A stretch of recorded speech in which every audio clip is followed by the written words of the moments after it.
From the top rope to your collection, this is collecting the 1, 2, 3 presented by Cardboard Dugout. I am your host, Spoon 3PO, and this is my tag team partner, Bropio, on a Monday night recording this episode here after Monday Night Raw. But before we get into the topics for today, Bropio, how you doing? Doing pretty good. Pretty chill night. Enjoyed I think it was pretty good, solid episode of Monday Night Raw. I don't know if you got a chance to watch it, and I don't know what you think about it, but other than that, it's been a pretty good night. How you doing? I'm doing well. Ripped open some pop culture Marvel Topps Chrome cards with the wife. The wife is finally back home. She was gone on a business trip there, so glad to have her back. Watched some Monday Night Raw. Yeah, and it was a solid Monday Night Raw episode. Kind of the matches were okay. Some outcomes weren't the ones that I preferred, specifically the Jade Cargill Roxanne Perez. But yeah, it is what it is. Fine episode of Monday Night Raw. I know obviously there was a lot of speculation on everything that's going on in the world today, if they're going to continue Saudi Arabia or not, based on the episode that we saw today, and based on some confirmations that they will still be in Saudi Arabia on Saturday. So this episode's all going to be about. And Friday. And Friday, yeah. Saturday and Friday too. Yeah. Friday and Saturday are in Saudi Arabia. So this is obviously here we're not going to cover. We'll talk a little bit about Friday because there is 2 title matches on that card. But this is going to be our prediction episodes for Night of Champions. There's 6 matches on the card, but before we also get into that as well, we're also going to talk about the overall state of Topps, Fanatics, and WWE. Obviously, this past weekend was Fanatics Fest. I was not there, so I can only speak on it from a third-party perspective. I know we had Babyface Breaks, who we had on the pod about 2 weeks ago at this point, was there. I know he joined my Whatnot stream on Sunday, which, again, if you guys have been joining those streams, appreciate you guys coming in. We're live almost every Sunday. But I know he said it was a 10 out of 10 experience. We're going to talk a little bit about Fanatics Fest from kind of what we saw and kind of talk about, again, the licensing and what we're seeing right now from Topps and Fanatics, because we're 6 months in, and I think it's been a little bit underwhelming. So we'll start off there, and I'll throw the ball to your court here for a little bit there, Bropio. I know, obviously, I think we were chatting on Saturday night. We're talking a little bit about Fanatics Fest a little bit. And obviously, more content is coming out as we see, content creators, influencers, a lot of influencers or celebrity influencers were there kind of at the event, promoting the event, things of that nature. But from a third party view, again, obviously, we were not there. What do you think about Fanatics Fest as a whole in general? Yeah, if I'm not mistaken, this is the second time they've done this, right? Yeah. If I'm not mistaken. Okay. Yeah, honestly, to me, it kind of just looked like, I think it was more just to, like, experience, like, being around, like, a lot of, like, big famous sports celebrities and stuff like that. And I don't think it was necessarily there for, like, to make, I don't know. I wasn't there, so I really can't say, like, but from the videos that I've seen of people that were there, they said it wasn't really there to, like, make deals on, like, cars, that a lot of people were like dealers were firm on their stuff, didn't really want to move. And then even when you kind of, like, see videos of, like, the celebrities of what they're trying to buy, like, they look awkward, they look staged in a way. Like, I don't know if you saw the Livy Dunn one where she bought that was so bad. That one was weird. So I think, if I'm not mistaken, so they had a number to 5 Paul Skeens anime PSA 10. And so what I was able to do, I actually paused the video to get the start number, looked it up on Card Ladder, and the last sale was, I think, like $2,000 or $2,100, and that's the only sale of that card.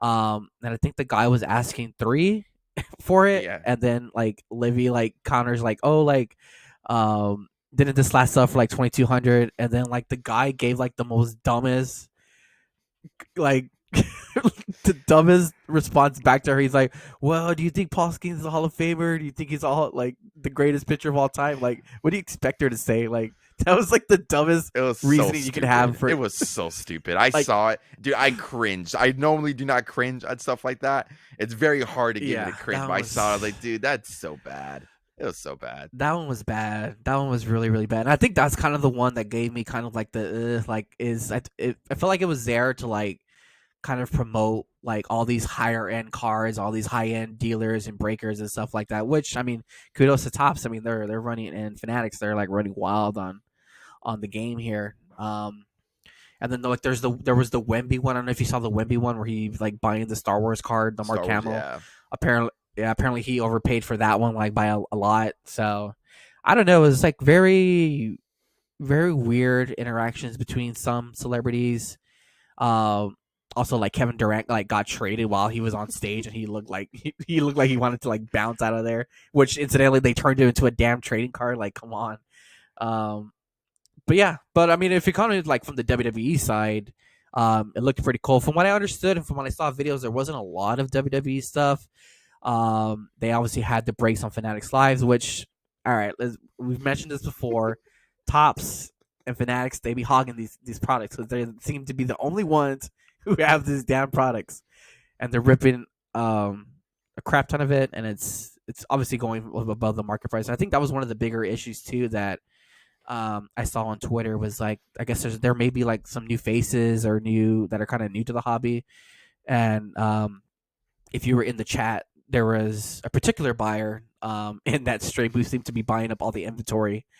Um, and a lot of people were kind of getting mad and saying like, "Oh, like why is he buying like all this stuff?" Or she, I don't know if it's a. I'm assuming it's a guy because the name was Uncle. So, um, and he was basically buying up all the boxes, like hobby boxes of Chrome and Sapphire, and people were I guess like confused of why he was like paying like 2-3 times the value of what like their MSRP, and I guess so. I guess those are new phrases that are going to there. Other than that, I mean, they had the entrance stage where you can go and create your entrance and stuff like that. So from what I heard or from what I saw, it didn't look like they had a lot of WWE stuff, but I mean, it looked fun. I mean, I think you probably go there. I guess that's where I'm trying to get at too. I think you could probably go there to say like, hey, you're in the presence of all these WWE superstars, or if you're more into like sports, Tom Brady was there, Wemby was there, stuff people of that nature were there, and so I guess you want to be in that same room as them. You were so, but I don't know. I know we had talked about like, man, maybe we'd want to go, but I think it'd probably be out of like, I guess my game. What I usually try to do, it's probably like like from a price vantage point, it's kind of a little bit above me. I don't really move high super end cards. I'm Yeah. more like in the lower end cards. So I mean, if I go there, I may be a lost little puppy. So, but who knows? Yeah, the way I was explaining it to or like the way I like to explain it online and other content, and like I was explaining to the missus here, it's basically like a card show on steroids. It's bigger than life. It's bigger than cards. From what I heard, I know Card Collector 2, Ryan, and I believe what's Jeff Wilson, I think is what we're talking about. I saw a little snippet of a clip saying that this year was better this time around for when it comes to cards. I know the first time around, I think the card section was a little bit different. Like the card area was separate from the actual event itself, so it was like kind of difficult this time around. They had vendors and people there kind of integrated like right in the middle of it. So they said that the cards was at a higher standpoint, higher viewpoint. So granted, again, wasn't there, so I can't really speak on that. But yeah, from what I've seen, again, it looks like it's a lot of just higher tier inventory. I know Clever Cupid Cards talked about it, that from like a value box standpoint, that it was very non-existent. That's maybe more for the national type thing. So I know again we're talking about it. I think it's one of those things where I think you just go for the experience type thing. I think if you go in with the mindset of trying to find cards to flip or trying to find cards potentially to sell, maybe a little bit difficult. Obviously, they had the exclusive boxes. They had F1 box. They had the Cactus Jack for baseball. We'll talk about the Cactus Jack that we saw in a little bit. And I believe they did a hobby box and blaster box of the from MLB Top Series 2, where you get like the Fanatics exclusive. So those boxes were available. EQL drawing as well. So I mean, I think it's just more of what you're trying to value, for the WWE side as well. If you're trying to meet superstars, like obviously CM Punk was there, I believe on day 3, day 2. He was there after Friday night, day 2. He was there after Friday Night SmackDown. So CM Punk was there, John Cena, Seth Rollins, Rhea Ripley. So like obviously all the big names there. Tiffy was there. So like all the big names there. So obviously if you want to go and have the opportunity to meet those superstars, you can obviously go do that. Take your cards with you to go get signed. Even though there's the very interesting one with Logan Paul that I made a TikTok about. That one was kind of weird. I don't know how you thought about it. I don't know. We didn't talk about it. I don't know if you saw the video that I made about it. Kind Yeah. of weird. It looks like he had I his forgot. Topps Yeah, Now I was card. gonna mention that to you earlier too. We really didn't get to talk about it. Yeah. Yeah, that the fan had his Topps Now Well, because I card. think I first saw it when I first saw it when you clipped it, and I obviously when you said you couldn't see the whole video, I went back and clipped it. I went back to watch the actual video. Um, I don't know, like how is it, why would somebody want to fake that card? You know what I mean? Like, Yeah. I don't know. I mean, if it did get to that point, maybe you were onto something. How you remember how you projected maybe that card was going to do numbers, and I don't think they've gotten anything or reported anything of how many they've printed so far. But um, like I don't even know how Logan Paul would know how that was a fake card. Like I don't know if there was like a Topps representative there. Like I know he said something about like, oh, like these barely started shipping out a couple of days ago. Like mine order haven't shipped, and I did purchase one of those cards, and I haven't gotten nothing. Um, so I don't know. That was a little interesting uh Interaction. conversation, yeah, and interaction that he had with that fan. He didn't even sign it to. He just dipped. Yeah, I thought it was. I was I like, thought maybe it he's was playing weird. into his character. I don't know. Maybe he was playing into character, trying to be the heel. So I don't know. Yeah, I thought it was interesting because the fan says like, oh, like I got delivered 3 days ago, and he's like, they just started selling 3 days ago, which they technically sold like 2 weeks ago, and mine are still shows processing, so mine haven't been shipped. It says it's supposed to ship this week, so time will tell if it does or not. But yeah, I thought that was very interesting. Um, and then obviously speaking of autographs, we saw the clip of Kevin Owens, and he was signing his Cactus Jack card, and he put another funny inscription. Kurt Angle sneezed on me once, or sneezed on me, I believe is the inscription that he had uh, on the card. So very, very funny. Obviously, if you guys go back and look at Topps Chrome, he has a lot of different inscriptions, like dinosaurs are cool, I once ate soup, or something like that. He has different inscriptions.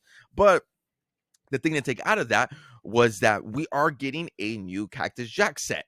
So if you guys look closely at the card, the WrestleMania logo is missing on the top right hand corner of the card itself. So signaling that we are getting a different variation of Topps Chrome Cactus Jack, which led to the topic here that we wanted to talk about today, was that we know all the sets, because if you guys go back and again look at the content again that we talked about on the podcast and on my TikTok, you can follow me, I moved to the PO, that the Topps conference, I believe it was like about 2-3 months ago at this point, at least now at this point, we had some new sets being announced. We had some sneak peeks. We had Universe, Royalty, Topps Finest, Exalted, now Cactus Jack, and I believe there's another one that I'm missing on top of my head. If not, I think it was like 5 or 6 sets. But it's kind of crazy that we're announcing these sets, we're showcasing these sets, but we still don't have any confirmation of anything. And I think the Cactus Jack one is a little bit of a bold one, because I know I talked about it when I made that TikTok, was like I had thought that Topps Chrome Cactus Jack they were referring to was the WrestleMania, but we're now getting the same style of card, maybe a little bit less as far as of parallels or whatever the case may be. I know we're in the little wrestling group chat here that's in our hometown, where I think it's going to be treated like Top Cosmic Chrome, where it's going to be hobby only. I don't know how many packs you're going to get or whatever the case may be. You're not going to be guaranteed an auto. You're not going to be guaranteed really anything. At Topps Cosmic is the same way. You're not really guaranteed an auto. It's an EQL. It's super expensive, and obviously secondary markets are crazy for that product. But I think for me right now, and what we're kind of like talking about earlier, was that I feel like Topps is, I don't want to say dropping the ball, but they're missing a lot of opportunities you want to bring eyeballs to this small little niche of wrestling cards, and I feel like it's being missed a little bit. You could have done breaks with Universe if this was released already. Hell, if you want to release another Cactus Jack set, Travis Scott was there at Fanatics Fest, like having Travis Scott ripping his own Cactus Jack cards. Like I don't think he did that for the WrestleMania one. Obviously, he was there for that event, but didn't do anything there. But yeah, I just feel like there's a missed opportunity right now with Topps, and I think it's getting people very frustrated. The people who want to rip wax or have the opportunity to rip wax, there's none out there. And if you're trying to go into breaks or, trying to do whatever the case may be, you kind of hinted it on there. Like if you're going through WWE's page, like wax is stupid expensive. A Cactus Jack WrestleMania hobby box was going for $950. And that's just ridiculous. Like obviously if you have the money, for by all means do what you want. But I mean, for hell, that's like half my rent pay. That's more like 3/4 of my rent payment. So like the fact that people are spending that amount of money on wax for breaks, and even the breakers that do have it available, obviously they're setting prices where they need to make money, which obviously I get as well. But I think overall, right now, I know at the beginning of the year we are very excited. They went guns blazing with Topps Chrome Sapphire. But now as we approach the summer, we're in the middle of June and we don't have like any type of confirmation whatsoever.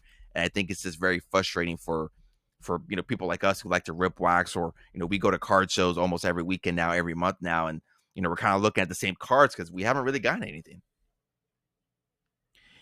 Yeah, honestly, it kind of makes me wonder, like, if they have any like production issues with these upcoming sets, and that's why they haven't announced anything.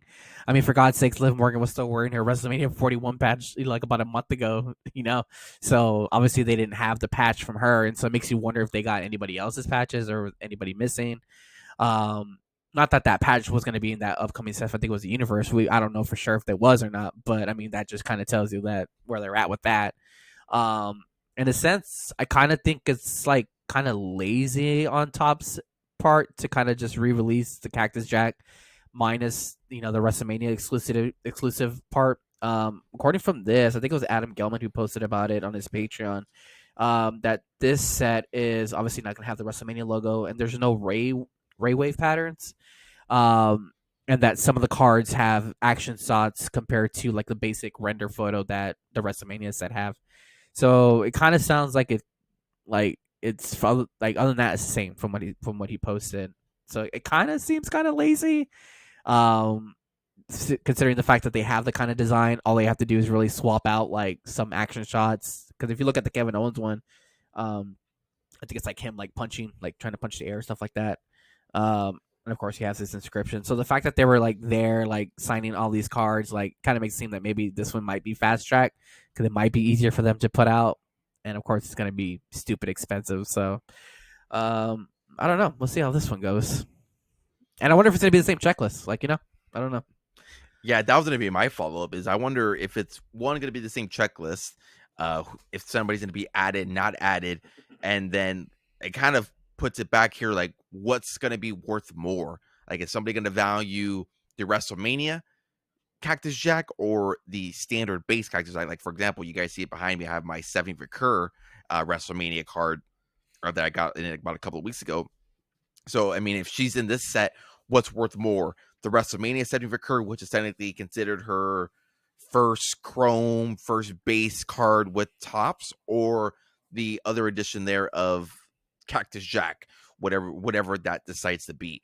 And yeah, I think it's going to be very interesting how that plays out. Yeah, I'm not a fan of it, if I'm being completely honest. Will I still probably buy it if the opportunity comes? Is that a decent price? Probably, just because I didn't get to rip Cactus Jack WrestleMania for obvious reasons. But I mean, if it's at a decent price and it's affordable, maybe the breaks are, not crazy expensive. Oddly enough, the superstars that I do collect, unfortunately, are the higher tier and higher prices. The Punks, the Codys, 70 Recur have a little bit of a PC kind of going on right now.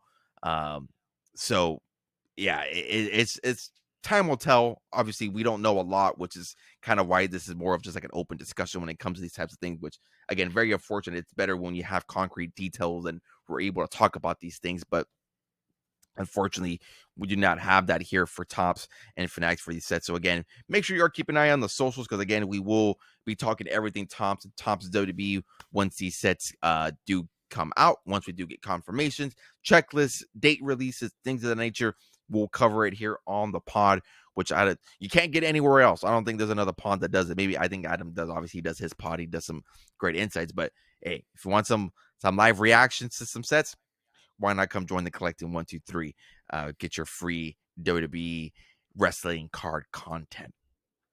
But before we put the nail in the coffin there, as far as the Fanatics and Topps, I'll throw it over to you, Bropio. Any good final thoughts there, or any final thoughts in general that we may have missed on as far as of Topps and Fanatics and whatever they decided to do in here as we approach the summer? No, I think the only thing that had been irking me that I tweeted about. Obviously, you brought it to my attention. Speaking of Cactus Jack, Penta was ripping up a $800 box of Cactus Jack, and they said that he was looking for his rookie card, and we're like, buddy, it's not in there. You do not have a rookie card badge. I don't know who told you these lies, and I think that's probably what irks me the most is like if you see somebody who's new and they come across this video and they just don't happen to be like a big Penta fan and like they see like, hey, like he's ripping up this $800 box and trying to get a rookie card. Let me go try to find this box for $800, and you'll be widely disappointed that there is no rookie card. Penta is in there, but he has no rookie card badge. So, yeah, I don't know. It's you gotta clean it up. There's a lot of loose ends, and we need to clean it up a little bit here, Topps. But say, did anybody else comment on that, or were you the only ones that caught it? I don't know. I don't know. I mean, I didn't even see the video. Like I said, you're the one who caught it, and you sent it to me, and it irked me that I had to tweet it out there. But I know Topps put it on their TikTok. Let me take a look. Because Fanatics Collect is the one that tweeted it. Yeah. View photo They're probably gonna ban my Fanatics account. Probably. No, there's no comments on it. There's 1.6K views on it, but there's no comments. Hi, people. But 800. Yeah. I saw that. I was like, I mean, technically, that's not your rookie card. You don't got a badge, and if you really want to be specific, you got to go to AEW and go find his Upper Deck stuff. That's technically considered his rookie. Yeah. He may even have some stuff down at AAA or wherever he previously wrestled if they have any cards, because those cards are out there. Like, I know there's our mystery. I think they probably should. Well, yeah, it wasn't even his first appearance because he has a Topps Now card, right? Yes. On a WWE product. Yeah. Yes. Okay, I was gonna say the way they rewarded it. So I don't know. They fumbled that one. Yeah, I agree 100%. Yep. But that's where we're at right now. Obviously, this hobby and within wrestling is hotter than ever. It's growing than ever, and I think there's a lot of growing pains and a lot of learning and knowledge that is to be brought to this content. Not saying we know everything about this, but I mean, do your research, know what you're buying, know what you're looking for. Hey, if you think it's cool, I always say if it looks cool and you like it, if you can afford it, doesn't affect you, why not? But let's get into it. Night of Champions, Saudi Arabia. I guess we should technically start on Friday because we were talking off pod and took it out the card. I was like, this is called Night of Champions. You got two title matches on the damn card. I remember back in the day, man, a vivid memory is Night of Champions when they had all the banners hanging. Night of Champions. Oh, all the banners, man, yeah. so good. But we're now at the point now where we got two title matches on a Night of Champions pay-per-view, so let that sink in. And we got matches being added on Monday Night Raw as we speak. But on Friday, we do got two. You got a thought there. I'm gonna say, I guess you can probably add a little bit of like prestige, I guess, like to the Queen of the Ring crown if you want to. I guess. Because it is considered accolade. They get the nice little shiny crown. So if you want to consider those, there's technically then 4 really things. But anyways, that's a story for another day. Yeah, I would say that is true. But yeah, 2 on paper true title matches. Then we got our King and Queen of the Ring matches. So we do got 6 total matches. But on Friday night SmackDown, in Saudi Arabia, like we discussed there in the beginning of the episode, we do got 2 title matches. We got tag team champions Montez Ford and Angelo Dawkins going against the Wyatt 6. I believe it's is it Huskus and Dexter again from what I saw, right? Yeah. It's them two as being promoted. Obviously, they had their match there on the Friday Night SmackDown as well previously. And then we got Giulia versus the United States Women Champion Zelina Vega, which if you guys go back to the last pod, you guys already know my prediction on that. I hope it is what I hope it is. I hope it's a complete squash. No disrespect to Zelina Vega. No disrespect to Zelina Vega. Fine talent, fine wrestler. I enjoy her a lot. Her match in Puerto Rico is probably the best work she's ever done against Rhea. But yeah, man, there's just something that I don't know what it is. I really don't. I don't know if it's a theme song. It's the song. So funny story. So last Friday when we were watching SmackDown, Uh, Obviously when they played the theme song, the Friday night SmackDown theme song, I turned to the wife. I was like, "Look, doesn't this sound like Zelina Vega song?" And she was listening to it, and she's like, "Oh my god, you're right, it does." Like it's just it's too similar. Like Zelina Vega comes out, you think they're playing like the intro to like SmackDown again or something like in the crowd. Like it's way too similar. And from what I heard, she said that she came up with the idea of the theme song. And I think she said that she told them she wanted something like Cardi B like or something Megan Thee Stallion like, which incidentally, like the theme song for SmackDown is a Megan Thee Stallion song. So I guess maybe that doesn't help, but I don't know. I think the song plays into it way too much because when that song hits, crickets, my dog, crickets. It's mad. So, yeah, again, I enjoy Zelina Vega. She's again a fine wrestler, fine talent, great in the ring. Mic skills, I haven't really heard too much of her since like really declare if she's a bad pro worker or not. But yeah, this title reign, man, is just not doing it for me. It's just been very flat, very bland, considering we only have one reign to compare it to, and that being Chelsea Green and the streak at Hervis and all the great work that she did for the US Champion. It's still the great work that she's doing right now. But yeah, I just cannot get behind it whatsoever. So is it going to be a squash? Probably not. I hope it is to obviously promote Giulia as the star that she is. You guys know that Giulia is one of my favorites right now on the main roster and was down in NXT as well. But yeah, she's I hope I don't see a world where she loses. I would absolutely hate that.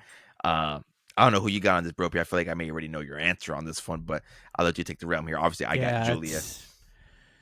it's Julia. I don't think you can. I mean, the only way you can probably get around like Julia not losing would probably be through like a disqualification. But I mean, I don't see why anybody would get involved besides like you said, like Chelsea Green and the Secret Hervis.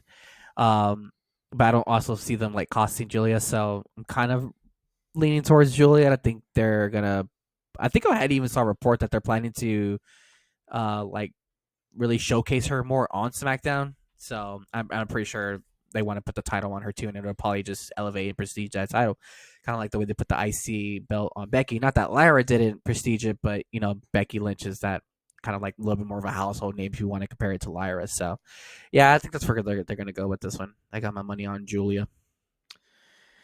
Yeah, hopefully she wins. Hopefully, and then they release a Topps Now card, so I can probably get that one as well. So yeah, that match there, it's going to be a good match. Again, both great talents. Obviously, Julia is a great talent. Vega is a great talent. So it's just the outcome that we're really hoping for, and hopefully ending the terror of this United States reign that Zelina Vega has been on.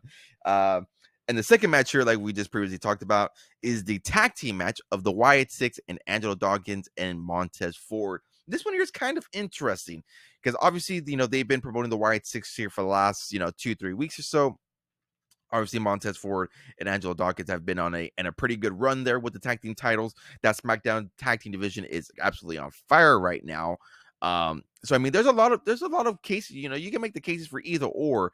Obviously, do you want to have the Wyatt Six be taking an L on their first official run at the tag team titles? Are we going to be taking off the titles off Ford and Dawkins a little? I don't want to say too early, but taking them off here in this reign. So I mean, this one can go either or. So I know you obviously we're big Wyatt Six guys, but I'm curious to get your thoughts on this one, on who's taking home the gold or retaining the gold here on this one.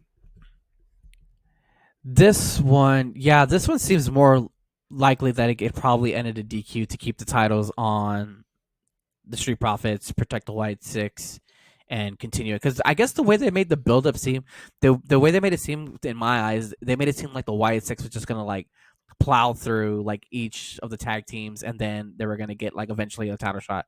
Incidentally, that it happened. They just had a match against the Motor City Machine Guns, which was kind of rough. Had a little rough ending and stuff like that. Rough. So I mean, yeah, and I guess that'll do it. Like I don't know how long they were off TV, like 6-7 months probably. So I mean that rust will probably do it to you if you're not on TV. So that's really the only match they've had since then. So I can see how it can probably end in a DQ, maybe maybe an interference from like DIY, maybe because they seem to be the little funky ones out of this whole group. And so yeah, and I guess it can just prolong the story and the fuse and get a lot of the other tag teams involved too. So as much I would like to see the them put the belts on the Wyatts. I think it also is kind of too soon. Like it's just like throw them on them and then have them like you know what I mean. I feel like it's just too soon. I do eventually think they are gonna probably gain the titles. Um, but I don't think it's gonna be on Friday. I think it's like I said. I think it's probably maybe gonna end in like some kind of DQ and then just kind of drag this on for a good while. Because yeah, that tag team division, like we always glaze the SmackDown tag team division. Raw needs to take note and because goddamn dude, the new day is starting to bore the hell out of me. Yeah, that reigns. Yeah, It's that rough. reigns kind of. It's rough over there. Yeah, it's rough. But yeah, I actually have the same following here. I think it's going to end in a DQ.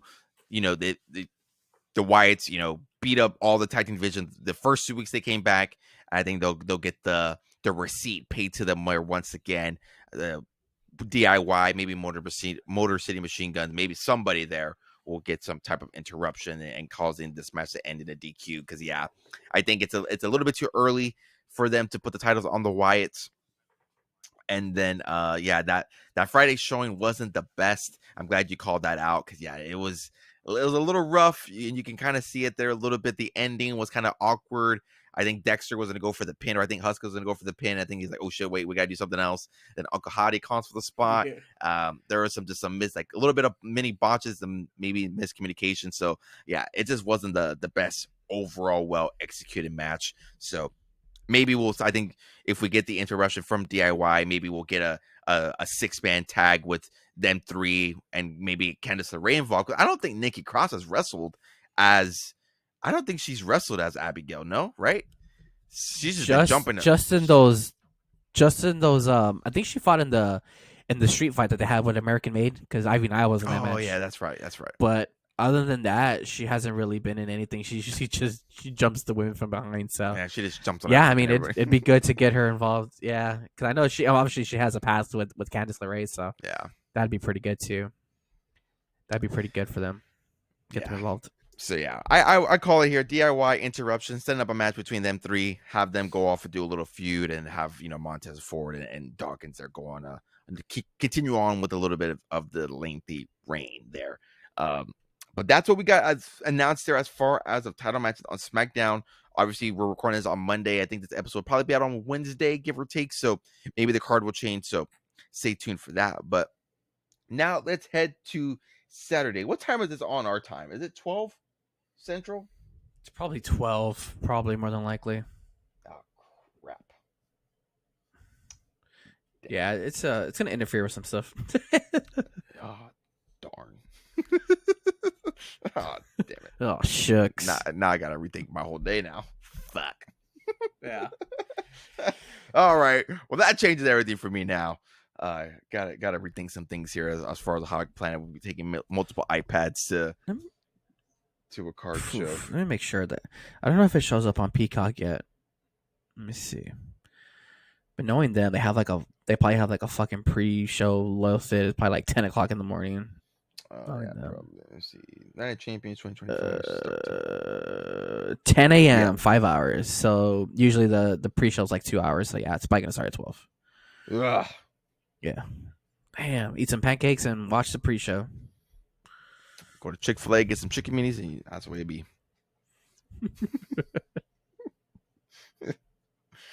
But let's see here. But all right, 6 matches on this card. We got Sami Zayn versus Karrion Kross, which Karrion Kross, for thank the fucking Lord, finally getting away from the main event. I think he actually just put out a tweet right now. Let me read it for you. I think I saw when I was scrolling through something. I was so surprised when I saw them announce.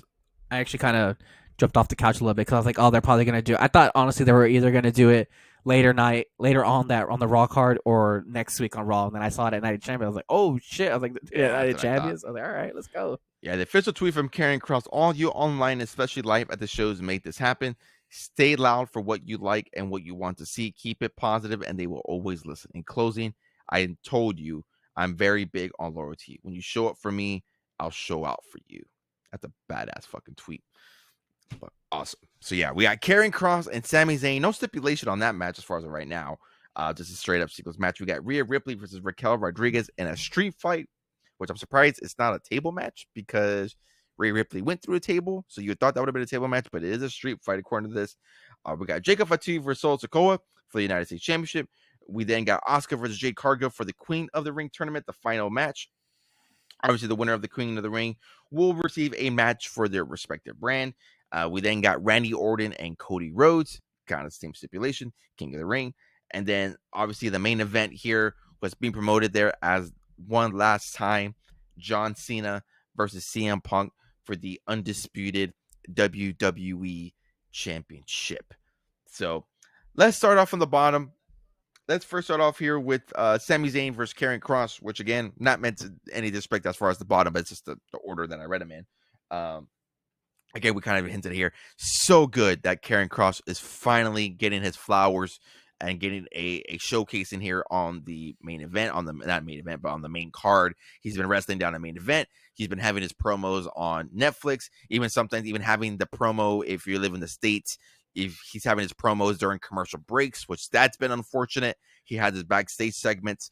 I obviously been having him last couple of weeks here with Sami Zayn. So regardless, win or loss, it's just so good to have him here officially being showcased there on the main roster where everybody will be watching. But yeah, again, this one here is kind of one of those ones where it can kind of go either way. Like, do you want to have Karrion Kross finally coming into the main, the main stage a little bit, and then is he really going to be taking an L? Sami Zayn obviously taking the L on Randy Orton on Friday. So are you going to be having him take an L? So I mean, this one can go either way. Me being selfish than I am, and the way I think that I like to see it.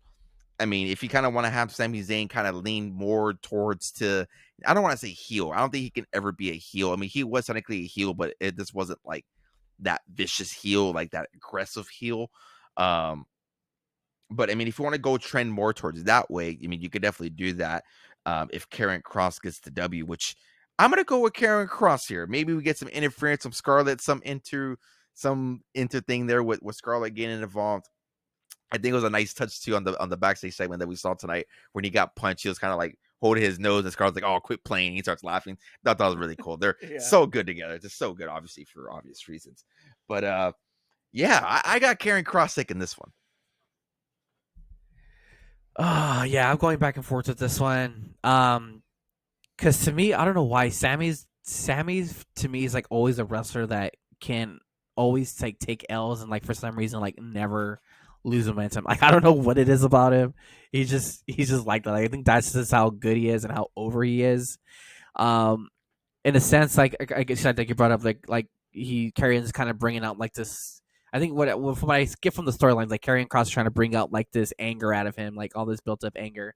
So in a sense, I kind of feel like that'd be like the finish where like he's just kind of like constantly like taking his finishers and like telling him like bring it, bring it, bring it, and stuff like that. And so I think that's kind of where I'm headed. And I think even with an L, like Karrion Kross can still like play into Sammy's head, like and stuff like that. So yeah, I'm gonna roll with Sami Zayn on this one. Sami Zayn with a dub after two hell of a kicks, maybe. I don't know. So yeah, I'm gonna roll with Sami on this one. Yeah, I like it. I think Karrion's also in that group where like he can take an L and like he's just so over that it's not gonna like in a sense affect him. Like he's just that good. So I mean honestly you can't go wrong with either or in this match. So it's gonna be pretty good. I'm looking forward to it. But yeah, I'm glad to see Karrion Kross finally getting some love. Like I said, like I mentioned earlier, I for sure thought this was going to be a Raw match, so I kind of got a little excited when I saw that he was going to be put on the PLE because that's kind of big. I mean, to be gone, like not that he was gone, but obviously he's in a lot of backstage to go from that to like the PLE. It's pretty good. I'm all for it, man. Yeah, and from my understanding too, correct me if I'm wrong, or listeners, correct me if I'm wrong, or watchers if you're watching on YouTube. Like I think like the Saudi group like has like a big control. I don't want to say big control of the card, but obviously they pay WWE a shit ton of money to go and and perform. So I know the rumor has always been like they choose or like they tell WWE like, hey, like we want these guys or these certain superstars, or if we can get them, which is why we always see like Goldberg, The Undertaker, Brock Lesnar. We had the hideous Brothers of Destruction DX matches, which is why we used to always see those kind of matches because that's who they would ask for. Which I'll say I'm going to save the Goldberg talk for next week. That's a different story. Thank God it's not on this one, but yeah, yeah. Thank God he's not on this card. That's I don't know. I don't want to talk about it anymore. Goldberg is he don't deserve my time, like Bret Hart would say. Bret Hart would be proud. Bret Hart's probably a listener of Collective the 123 now. We Which got to get Bret Hart on the pod. We'll get him oh on man, next week's pod for the or not next week's and next month when we do our Saturday Night's Main Events prediction. Like Mr. Bret Hart, what do you think about this match? in which you kind of met Bret Hart at a Comic-Con years ago. You know, he'll give us a lengthy pod. Oh, yeah, you tell Bret Hart like, hey, what's your favorite match, and he'll start like from the beginning, go like 20 minutes long. No disrespect to Bret Hart, the GOAT. Bret Hart's one of the GOATs, but yeah, he gets some lengthy answers, and we all know how he feels about Goldberg. Bill Goldberg. But next match here, we got Rhea Ripley versus Raquel Rodriguez in a street fight. Again, surprised it's not a tables match because Rhea Ripley went through a table, the Slim Jim table to be exact. Slim Jim table. Slim Jim table. So in a street fight, this one here, this one too, man. I don't know. I don't know. This one. You think they can put Raquel over? That's why I'm like, oh, like, are they really gonna have Rhea take a L? But like, in my opinion, like, are we gonna see a Roxy interference? Maybe. Yeah, that's where my brain goes. It's like if you want to, and I think we didn't see it today, which I was kind of hoping they would have done it, but kind of like give the belt to Roxy, like, hey, here you go, because obviously Liv Morgan is out for foreseeable time due to the shoulder injury. And you know Raquel's kind of she's gonna pull a Naomi, huh? Yeah, a little bit. Like I would like a little bit because obviously before Liv and the injury, you know, Raquel and Liv were kind of like being, you know, standoffish of Roxy, you know, kind of like what the hell are you doing here? Like you're not part of the Judgment Day, like you're just here because of Finn, blah blah blah. But you know, today she pulled her up after she got interfered with Rhea, helping Rhea get to the table, and then pulled her up, kind of like patted her on the back. So like I'm thinking Saturday that we can, you know, see a little bit of an interference where like, all right, like you helped me again. And I went over on Rhea, like, here you go. Like, here's your belt. Like, take it. I'm going to go a little crazy here. I'm going to go Raquel. I'm going to go Raquel with the interference from Roxanne. And then we're going to get an official declaration that Roxanne Perez is going to be a tag team champion. Because even they kind of hinted it too as well that I think they said that Adam Pearce and Nick Aldis are kind of like breathing on their necks a little bit as far as the tag team titles. So, yeah, I'm going to go Raquel Rodriguez. Raquel's gonna go over. It's not gonna be clean, obviously. But yeah, I'm gonna go Raquel. Yeah. Let's get a little buck wild here.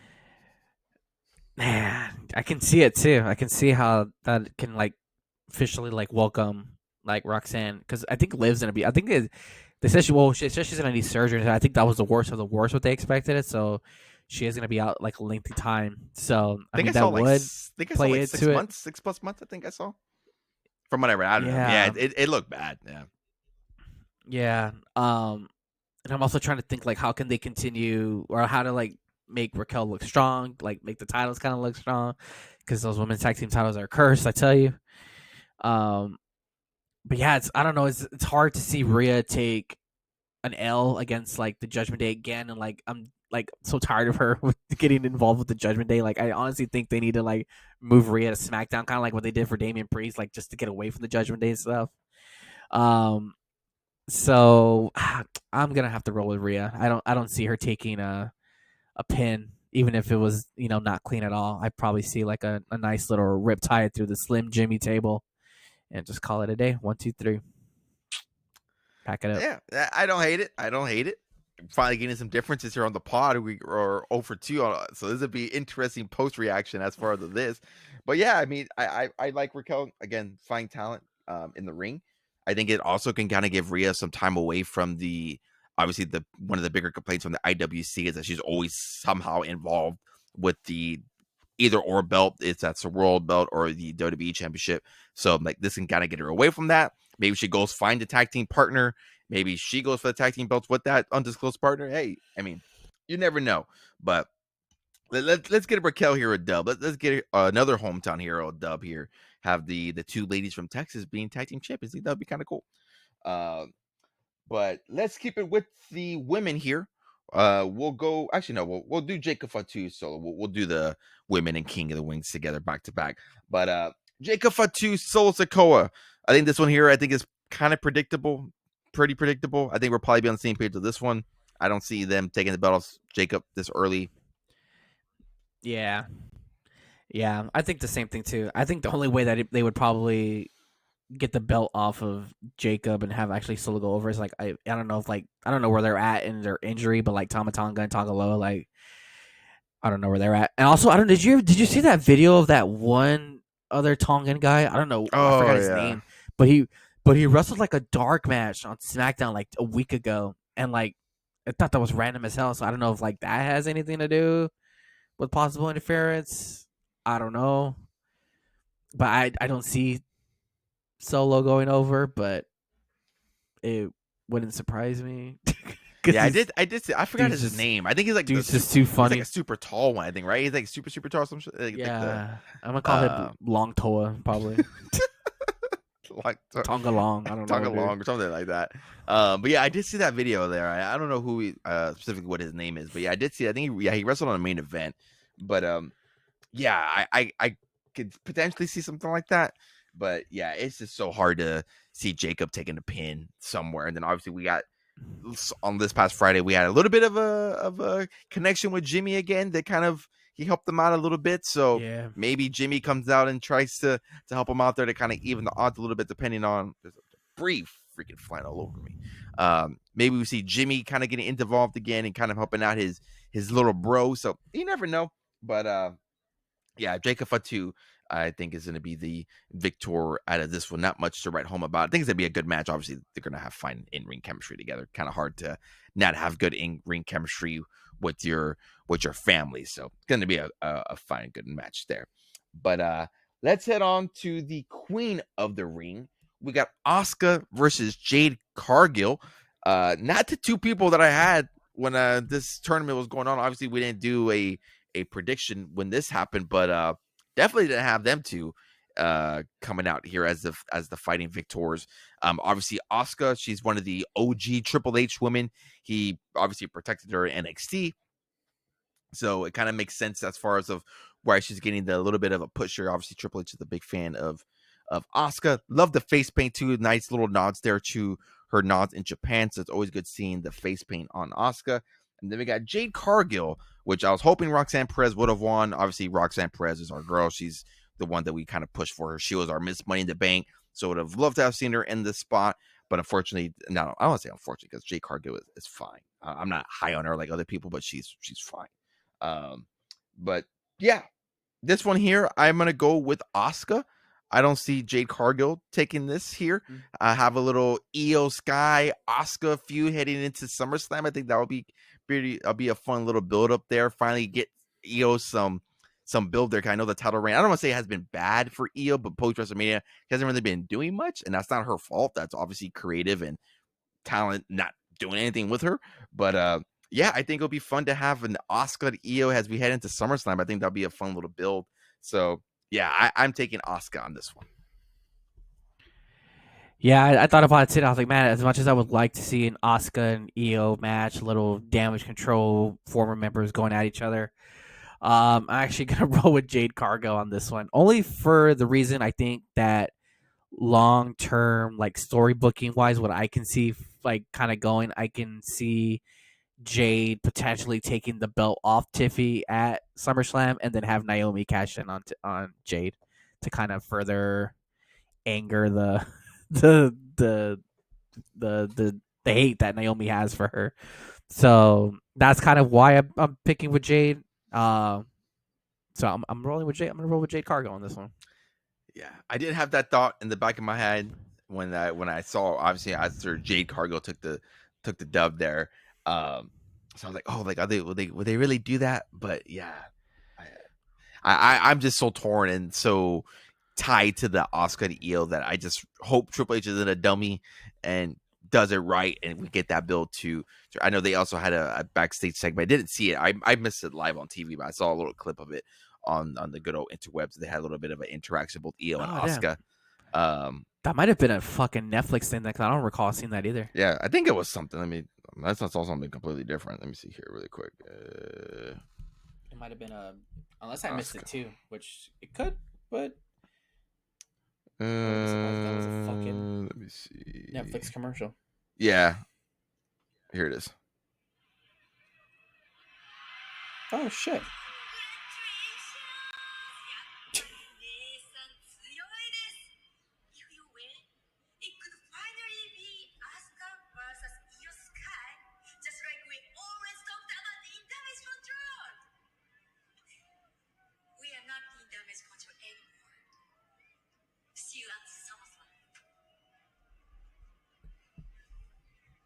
I mean, hell, even if Asuka doesn't win, they can still do that.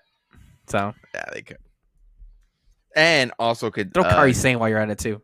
YOLO. Yeah, it also confirmed the death of damage control. I don't know if you picked it up there where Asuka said there's no more damage control. So officially damn, no, I didn't see that. Yeah. So she said, Rest in peace, we are damage not control. in damage Well, I control don't know if you anymore. See you at SummerSlam. Damn, I don't know if you saw that tweet from Bailey. I think it was last week because last week all of them were on Raw. Bailey, Io, Asuka, and Kari, and then like Bailey tweeted it out like that they were missing. The only thing missing was the glue, which is a reference to Dakota was the only one that was not there. So, yeah. Shout out to Dakota. Shout her out. Shout out to Dakota Kai. Yeah. Shout her out. She hasn't announced anything. How many more days does she have until the Noka, please? She hasn't announced I don't think they. indies, I don't right? think they can. I don't think they can yet because their 90 days is technically not up. Oh yeah, I forgot. I think Cora Jade. I had 30. Yeah, I think when I last saw like somebody had posted it about a couple of weeks ago saying that she was like at 45 days. So another fucking 45 to go. So yeah, Cora Jade. I forgot. Simultaneously, like I don't think she meant to announce it, but kind of did that. NXT talent have 30, and then the main roster has like 60 or 90 depending on the contract. So I think obviously confirmed that. I know we talked about that on the pod, but yeah, I think it's gonna be regardless a good match. Jade Cargill has gotten tremendously better in the ring. Don't watch too much of her single matches, or I don't really catch a lot of her single. Her match with Naomi at WrestleMania was kind of but I think when she works with, not saying Naomi's a bad worker, but when she works with a little bit more maybe skilled, or maybe there's just like a certain type of skill set that she works better with, potentially. Who knows? Obviously, Roxy being a little bit more smaller. Thought it was a fine match. Thought she looked fine. I know obviously there was a rumor of that WWE didn't think she was well-rounded, which is why she was kind of gone when they announced her. But yeah, looking forward to it. It'll be a good match regardless. Now let's head to the men's King of the Ring. We got a dream match here. We got Cody Rhodes versus Randy Orton, which again, I'm a little bit ashamed this is happening on a Night of Champions pay-per-view. Not saying Night of Champions is a throwaway, but again, I think this is a match again with the proper build, obviously with the history of Cody Rhodes and Randy Orton. You can build this for months, maybe years on end. But we're getting it here in a King of the Ring one-off tournament match here. I think this one I don't want to say predictable, but I think it's hard to envision Cody Rhodes not winning this, just because obviously this gets him the title match back. If it's at SummerSlam, obviously it's going to be at SummerSlam, but whoever the victor is between Cena and Punk, obviously there. But yeah, I'm going to go with Cody Rhodes on this one. Don't think it's Randall's time. Obviously, if John Cena wins, I'll talk about that in a couple of minutes here. Don't think they'll run that back. So yeah, I'm going to go with good old Mr. Cody Rhodes as King of the Ring. Yeah, I'm rolling with Cody on this one too, just because, I mean, if Cena does retain against Punk and then Randy does somehow win, then obviously there wasn't their last match like they advertised at Backlash, which I don't think would probably be the first time that WWE lied to us. So anyways, there's that. But yeah, I'm rolling with Cody on this one. I think it's an easy way for him to get to SummerSlam, get his title shot, and possibly get his title back. Will it be against Cena? Will it be against Punk? I don't know. That's the discussion we got going on next. But yeah, I think this one I'm rolling with Cody. I don't see him losing. I can just already see him at the end of the show. I don't know if this is gonna main event, but if it did, I would already see all the fucking pyro popping off there in Saudi all over the damn stadium. So yeah, I'm gonna roll with Cody on this one. Yeah. Yeah, it's hard to see Cody losing. Phenomenal match, by the way, on Monday, on this past Monday with Jey Uso. Phenomenal match. And I think Randy Orton and Cody is going to be another fine one there as well. Again, wish this story had a little bit more of a proper build up. Not saying it doesn't. Obviously, there's a lot of history to them, and I'm pretty sure we'll get some sort of promo or interaction on Friday, doing all the proper callbacks with Legacy, all that good stuff. But yeah, Yeah, and I think even too, like if Cody does win the title back, like you can obviously run back Cody and Randy on SmackDown and get that proper build up, because that was one of the, I think that was one of the matches that they said that they probably should have done as an opponent when he was in that year title lane. He didn't fight Randy. Randy was usually on his side most of the time. So we can probably get a proper Randy and Cody feud for the WWE title. That'd be pretty nice. Get a heel Randy back again. I think, yeah. Again, he works fine as both, especially now. We need the menace. Yeah, he works fine. He works fine now as a face. Maybe not so long ago. Maybe it's not so. You couldn't really say that, but now that he's kind of like in the end towards, I don't want to say end towards his career, but you're kind of on the older side now, the veteran side. He works good as both heel and face. But yeah, a heel Randy Orton versus a babyface Cody. Yeah, I think that would do numbies. But let's head to the main event. We got John Cena versus CM Punk. But before we talk about the match, before we talk about who's going to win, who's not going to win, what's going to be the outcome, I know we're kind of critical. I don't want to say kind of, we were pretty critical of this 2-week build, 3-week build, whatever you want to call it, however long that it's been. But and I get it. There's people who do not like CM Punk for obvious reasons. You can have your opinion on that. But man, if you're not appreciating what CM Punk has done for this feud, and not just for this feud alone, for this heel turn, I don't know what to tell you anymore. Like, you're just a CM Punk, like, homer. Like, your blinds or your windshield blinds or whatever that analogy is. Like, you just hate absolutely anything that he does. Because, man, the work that he's done, and not saying Cena hasn't done any work, but the work that CM Punk has done to pull out this heel turn from Cena has been a 10 out of 10. Like, last Friday was probably the best John Cena heel work that we've seen. And I know you've been more critical than the heel turn than I've been, but like, that was probably like promo and segment of the year. That absolutely phenomenal. Once I saw Punk go through the table, I was like, dude, please give Cena a mic. There's like 15 minutes left. Give him a mic and let him cook. And dude, that fucking dude went to the stove and started fucking cooking. Absolutely phenomenal. Never seen anything. Speechless. Phenomenal. Yeah, I didn't even put like 2 and 2 together that he was gonna drop a pipe bomb until like he sat, like after he went to the table and Punk was just kind of laying there. Like, it was running through my mind. I was like, man, it's kind of funny how like Cena did that to him, what he did to him. And then I put 2 and 2 together. I was like, oh shit. I was like, John Cena fought R-Truth on that same match too, and it ended the same way. Like, I think it was like, oh no, R-Truth won that match back in the day. But he went to the table and all that stuff, and Cena was laying there. And then I saw Cena get the mic. I was like, all right, let's see where this goes. He sits on the turnbuckle.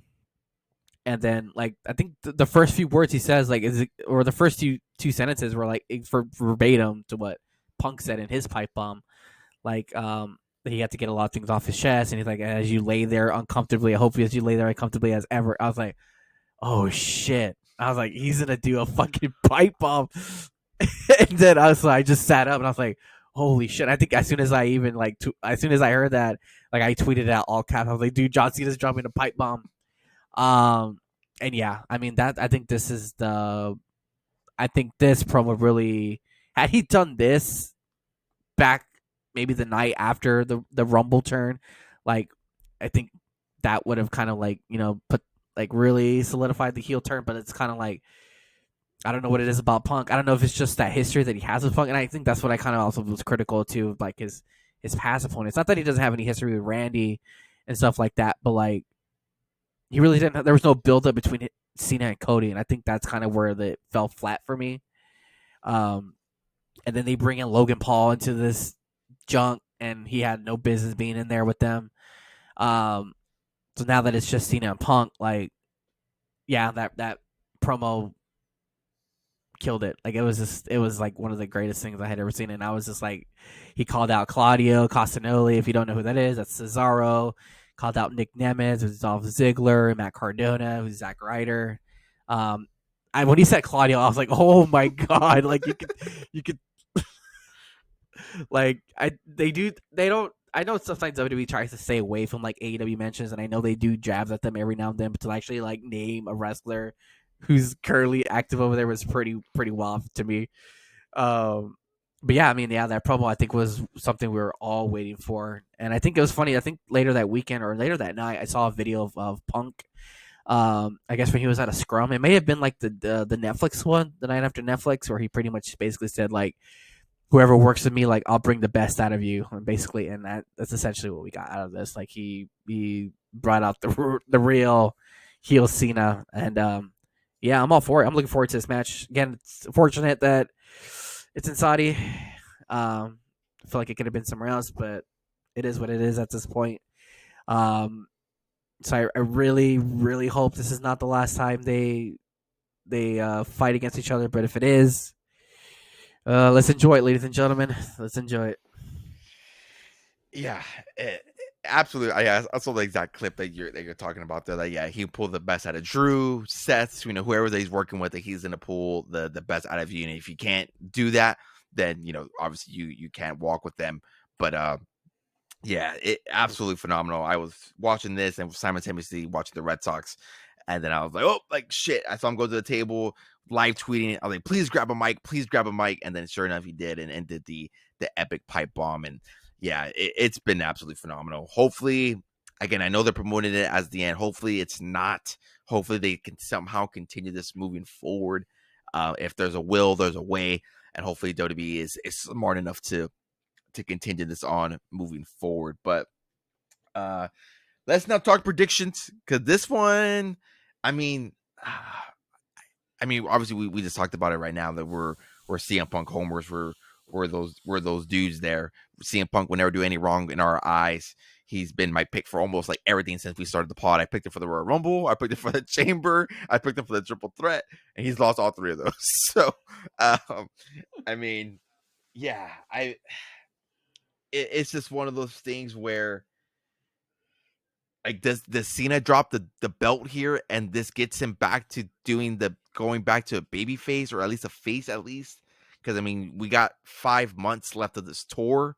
Like, is this the time to drop it and give him the belt? And it's very ironic that CM Punk wins in Saudi Arabia. Do you get involved with the cash in from Seth Rollins?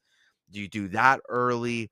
Do you then do the feud with Cody and CM Punk? Because obviously, um, it goes to the respective brands, and CM Punk then has to go to SmackDown because he's technically on Monday Night Raw.